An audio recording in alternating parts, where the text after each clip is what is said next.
नमस्कार दोस्तों, आज मैं फिर से हाज़िर हुआ हूँ आपके सामने एक नया वीडियो लेकर। और नाम होगा वीडियो का कि हम टैली में वाउचर एंट्री कैसे करें। हमने पहले सीखा था कि हम टैली में लेज़र कैसे बनाएं, यानी खाते कैसे बनाएं। आज हम सीखेंगे टैली में हम वाउचर एंट्री कैसे करें। तो बहुत सिंपल सी बात है वो दोस्तों। यहाँ पर पहले एक नई कंपनी हमें क्रिएट करनी होगी। जो कंपनी खुली हुई है उसको हम शट कर देते हैं और एक नई कंपनी क्रिएट कर लेते हैं। कंपनी क्रिएट करने के बहुत सारे तरीके होते हैं, लेकिन हम सिंपल ABC क्लिक करके जो ज़रूरी इन्फॉर्मेशन है वो यहाँ भर देते हैं। और ये भरने के बाद अकाउंट्स ओनली करके कंपनी को फ़िलहाल, और 1/4/2021 से हमारी कंपनी स्टार्ट हुई है। और ये हमने ईयर बना दिया और एंटर करके ये टैली में कंपनी क्रिएशन का टॉपिक हम पहले वीडियो में बता चुके हैं। यहाँ पर जब हमारा कंपनी बन जाएगी ABC के नाम से, तो यहाँ पर दोस्तों मास्टर और ट्रांजैक्शंस दो कॉलम्स यहाँ पर डिवाइड हैं। मास्टर्स यानी कि लेज़र कैसे बनाएं, ट्रांजैक्शन यानी कि वाउचर एंट्री कैसे करें। तो वाउचर एंट्री करने के लिए दोस्तों मैं दिखा रहा हूँ कि अभी आप वाउचर एंट्री कर नहीं पाओगे। जैसे ही मैं बोलूँगा यहाँ पे राम डेबिट या परचेज क्रेडिट, तो मैं टाइप कर रहा हूँ, लेकिन दोस्तों टाइप नहीं हो रहा है। यहाँ पर कोई टाइपिंग नहीं हो पा रही, क्योंकि टैली में वाउचर एंट्री करने से पहले आपको लेज़र्स क्रिएट करने पड़ते हैं। दोस्तों आपको अपनी कॉपी में भी अगर मैनुअली खाते मेंटेन करने होते हैं तो पहले खाते का नाम ऊपर लिखना होता है, तभी तो उसमें एंट्री कर सकते हैं आप। तो वैसे ही टैली में भी मास्टर्स में जाके अकाउंट फॉर्म में जाएंगे और यहाँ पर लेज़र्स जो आप बनाना सीख चुके हो पहले ही, उसे क्रिएट करेंगे। जिसे मैं दिखा रहा हूँ, सपोज दैट सबसे पहले हमें एक कैपिटल का लेज़र बनाना है, क्योंकि सबसे पहले एंट्री किसी बिजनेस में कैपिटल की ही होती है। सपोज दैट कैपिटल जो बिलोंग्स करता है इन 28 लेज़र, इन 28 ग्रुप लिस्ट में जो कि हमारे ग्रुप बने हुए हैं। 28 पहले से बने होते हैं, बाकी हम और सब ग्रुप बना सकते हैं। तो वो कैपिटल के अंडर ही जाता है दोस्तों। तो यहाँ पर हम कैपिटल को कैपिटल के अंडर डाल सकते हैं। यहाँ पर ऊपर हम राम्स कैपिटल भी कर सकते हैं, हमारी मर्जी है। देन आफ्टर हम परचेज करते हैं दोस्तों। हमने परचेज किया, परचेज अकाउंट बनाया।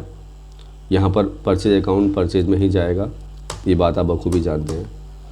सेल करते हैं तो हमने सेल अकाउंट बनाया, सेल अकाउंट सेल में ही जाएगा दोस्तों। अब हम परचेज कर रहे हैं सपोज दैट रवि से, तो हम यहाँ पे रवि बनाएंगे। अब रवि से परचेज कर रहे हैं, इसलिए वो सन्ड्री क्रेडिटर में जाएगा दोस्तों। बिल बाय बिल मेंटेन करने का टॉपिक आगे आएगा, इसलिए मैं इसको फिलहाल नो कर दे रहा हूँ। बिल कैसे मेंटेन करेंगे, एक व्यक्ति से कई बार माल आया और पैसे पेमेंट किए तो बिल मेंटेन करना होता है। और श्याम को हम माल सेल करेंगे, तो श्याम सन्ड्री डेटर हो गया दोस्तों। ये डेबिटर नहीं डेटर होता है दोस्तों। थोड़ा जुकाम खांसी हो रहा है, इसलिए मैं बीच में खांस रहा हूँ, माइंड मत कीजिएगा। ये लेज़र बनने के बाद दोस्तों हम बैक जाएंगे और ट्रांजैक्शन के अंदर हमें आना पड़ेगा। कहाँ पर? अकाउंटिंग वाउचर में। दोस्तों जब व्यापार स्टार्ट होता है, सबसे पहले एंट्री जो होती है वो कैश आने, मतलब व्यापार में पैसा आता है, यानी कैपिटल आती है। तो हमें एंट्री करने के लिए देखना पड़ेगा कि हम कॉन्ट्रा में एंट्री करें, रिसीट में एंट्री करें, जनरल में करें, सेल में करें, परचेज में करें। दोस्तों जब पैसा व्यापार में आएगा, जब कोई व्यक्ति व्यापारी पूंजी लगाएगा अपने व्यापार में, तो वो रिसीप्ट नाम से यहाँ पर क्लिक करेगा, मुझे पैसा प्राप्त हुआ यानी कि, और आपके सामने रिसीप्ट वाउचर खुल जाएगा। वाउचर पूछ रहा है क्रेडिट कौन होगा, तो दोस्तों जो पूंजी लगाता है दैट इज कॉल्ड कैपिटल, वो एक व्यक्ति ही होता है, क्योंकि व्यापार एक कृत्रिम व्यक्ति तो है, एक आर्टिफिशियल मैन तो है। तो कैपिटल को हम क्रेडिट करेंगे जिसने हमें पूंजी दी है। हम कौन है? व्यापार, बिजनेस। अगर हम अपने आप को बिजनेस मानेंगे तो हम रिसीट और पेमेंट को समझ पाएंगे। तो हम व्यापारी नहीं हैं, हम व्यापार हैं, व्यापार की एंट्री कर रहे हैं। तो व्यापारी ने दिया मतलब कैपिटल ने दिया, तो वो 1 लाख रुपये सपोज हमारे पास आया। हमने एंट्री की। अब डेबिट में क्या होगा, हमारे पास कैश आया इसलिए कैश डेबिट होगा, तो डेबिट कैश होगा। सिंपल सी बात है, जो आने वाली चीज़ है वो डेबिट होती है। तो हमने कैश को डेबिट किया और यहाँ लिखा कैश रिसीव्ड अगेंस्ट कैपिटल। हमने किसी व्यक्ति से कैश लोन पे नहीं लिया है, पूंजी के रूप में लिया है। पूंजी मतलब अगर प्रॉफिट होगा तो उसका, लॉस होगा तो उसका। दोस्तों ये एंट्री होने के बाद मुझे आगे नहीं बढ़ना है, इससे पहले मैं आपको दिखाता हूँ कि एक एंट्री का क्या क्या बेनिफिट मुझे होता है। दोस्तों हमारी बैलेंस शीट भी तैयार होनी शुरू हो गई। देखिए आप, मैं आपको बैलेंस शीट दिखा रहा हूँ दोस्तों।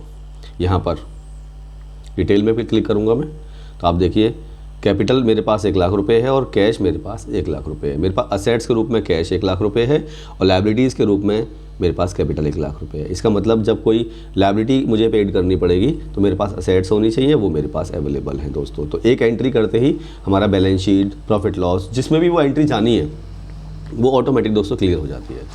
मैं अगली एंट्री करता हूँ, मेरे पास कैश आ गया है या उधार माल खरीदना है, नगद माल खरीदना है, कुछ भी करना है, तो मैं पहले अभी नगद माल खरीदता हूँ दोस्तों आपके सामने। तो मुझे परचेज पर क्लिक करना है दोस्तों, मुझे माल खरीदना है। क्रेडिट कौन है? अगर मैं रवि से ख़रीद रहा हूँ माल उधार तो रवि क्रेडिट होगा। मैं कैश खरीद रहा हूँ तो मैं कैश क्रेडिट करूँगा। मैंने 5,000 रुपये का माल नगद खरीद लिया दोस्तों। डेबिट कौन होगा? परचेज। देखो अब आप देखें डेबिट साइड में जो लिस्ट है उसमें परचेज के अलावा और कोई भी लेजर नहीं आ रहा। इसका मतलब ये है कि परचेज वाउचर खोलने की वजह से उसे पता होता है कि डेबिट साइड और क्रेडिट साइड में कौन कौन से लेजर्स हमें जनरेट करने होंगे। और यहाँ लिखना पड़ेगा दोस्तों, ये नरेशन है, आप मेंशन करें तो अच्छी बात है। परचेज बाई कैश, हमने बाई कैश परचेज किया दोस्तों। अब ये माल हमने सेल किया किसी व्यक्ति को, तो हमें सेल वाउचर खोलना पड़ेगा दोस्तों। ये बहुत आसान चीज़ें हैं, आप देख सकते हैं। परचेज लिखा हुआ तो मतलब खरीदना है, सेल लिखा हुआ मतलब बेचना है, रिसीट मतलब प्राप्त करना, पेमेंट मतलब पेमेंट करना। तो मैंने सेल पे क्लिक किया तो यहाँ पर डेबिट क्रेडिट ना आकर पार्टी का नाम दोस्तों आ रहा है। इसलिए होता है कि जब हम कोई बिलिंग करते हैं तो यहाँ पर आइटम्स के नाम दोस्तों ये आ जाते हैं। तो फिलहाल मैं अगर मैं इसको एज वाउचर करना चाहूँ तो कंट्रोल V दबा करके यहाँ लिखा हुआ है साइड में, ये पूरा डिटेल होती है, आप इनको ध्यान दीजिएगा। एज वाउचर पे क्लिक करेंगे और बोलेंगे क्या, डेबिट हुआ, सपोज दैट कैश में ही आपने सेल किया तो कैश क्रेडिट होगा। सॉरी, कैश आपको मिल रहा है, कैश डेबिट होगा।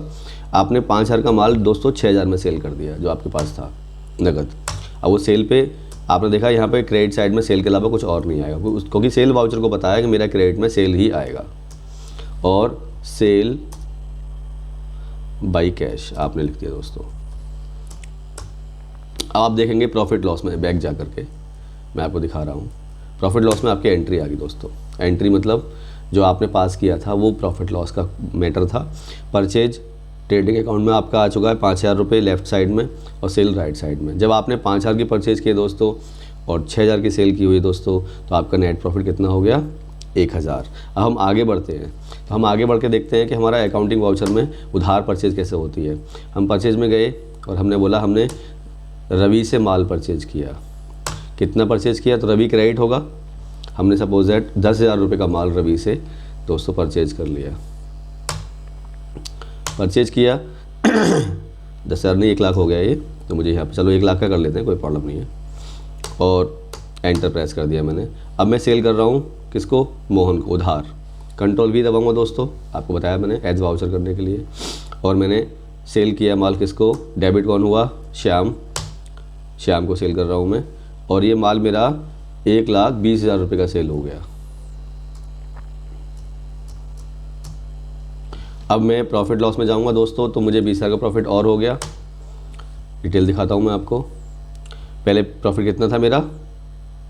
1,000 का, अब 21,000 का है। 1,000 रुपये कैश में कमाए मैंने और 20,000 रुपये क्रेडिट में कमाए हैं। लेकिन मेरे पास बैलेंस शीट में दोनों के फिगर और भी आएंगे कि मुझे सन्डी डेटर्स के रूप में 1,20,000 रुपये मिलेंगे किससे? रवि से। अब यहाँ पे एंटर प्रेस करूँगा तो यहाँ पे श्याम से मिलेंगे। और मुझे देने किसको हैं? रवि को, क्योंकि जिससे मैंने उधार माल खरीदा है। तो दोस्तों इस तरह से जब मैं एंट्री करता हूँ तो मेरा बैलेंस शीट देखेंगे, प्रॉफिट लॉस देखेंगे, डे बुक देखेंगे, उन सब में एंट्रीज आनी शुरू हो जाती हैं। यानी मुझे टैली में वाउचर एंट्री करनी है लेज़र बना करके। लेज़र एक बार बनता है, बार बार नहीं बनता, बाकी सारा काम ऑटोमेटिक होता रहेगा। दोस्तों ये थी खबरें आज तक, इंतजार कीजिए कल तक। That's all, have a nice day, goodbye, thank you very much.